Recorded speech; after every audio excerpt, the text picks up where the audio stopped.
নৱৰাত্ৰিত ঘৰলৈ সমৃদ্ধি আকৰ্ষণ কৰিবলৈ 12টা বাস্তৱ পৰামৰ্শ। নৱৰাত্ৰিত ঘৰৰ প্ৰৱেশদ্বাৰ সদায় পবিত্ৰ আৰু পৰিষ্কাৰ ৰাখিব।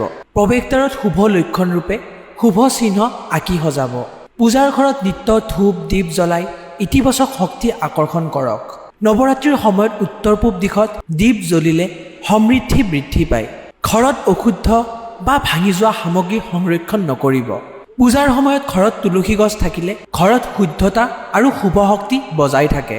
প্ৰৱেশদ্বাৰত ধন সম্পদ প্ৰতীক ৰূপে কুমহাৰী ফুল বা কলগছ ৰাখিব।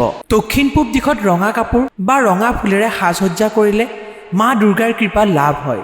পূজাৰ সময়ত গৃহস্থলীৰ মাজত দিয়া পাতি সঠিকভাৱে ৰাখিলে শুভ ফল লাভ হয়। নৱৰাত্ৰিত পুনৰ পাত্ৰত কুমধু বা ফুল সজাই ঘৰত ৰাখিলে ইতিবাচক শক্তি বাঢ়ে। অশুভ শক্তি দূৰ কৰিবলৈ নিত্য প্ৰদীপৰ লগত কুমধু জ্বলাব। নৱৰাত্ৰিৰ দিনবোৰত দক্ষিণ প্ৰৱেশ দিশেৰে পূজা নকৰিব। ইয়াৰ পৰা অশান্তি